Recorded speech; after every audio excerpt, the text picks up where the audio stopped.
તો હર મહાદેવ, જય શ્રી કૃષ્ણ। તો આપણે નાહી ધોઈને આવી ગયા છે મામાની વાડીએ।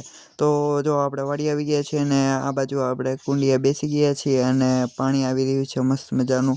અત્યારે ખેતરમાં જઈ રહ્યું છે અને જો આ છે મામાની વાડી।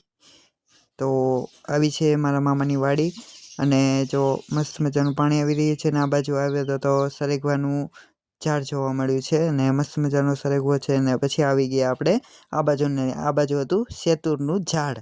તમે બધાએ શેતુર તો જોયા જ હશે। પછી જો મેં એક શેતુર ખાધું તો મને બહુ મસ્ત લાગ્યું અને તમે પણ આવો શેતુર ખાવા માટે। તો જો આ છે શેતુરનું ઝાડ। પછી આવી ગયા આપણે ગાય પાસે, ગાયને પછી ઘાસ નાખી દીધું અને પછી જો અહીંથી સીધો પાલીતાણાનો ડુંગરો દેખાય છે અને મસ્ત મજાનો નજારો છે અને ચોમાસામાં તો બહુ મજા આવે। તો પછી જો આપણે કાંઈ કામ નહોતું તો પછી આપણે મળ્યા ઢેફા ભાંગવા માટે। તો આપણે જો ઢેફા ભાંગવા માટે બેસી ગયા છીએ અને ઢેફા ભાંગીને આપણે બેસી ગયા છીએ આપણી ધનો ઉપર ને પછી આપણે વાળીને બાય બાય કહીને આપણે નીકળી ગયા છીએ ઘર તરફ। ને આ જો રસ્તો જોઈ શકો છો કેવો ખરાબ છે। તો આપણે વાડીએથી ઘરે પહોંચી ગયા છીએ અને તમને આ મારો મિની વ્લોગ ગમ્યો હોય તો તેને લાઇક, શેર, સબસ્ક્રાઈબ કરી દેજો। જય માતાજી।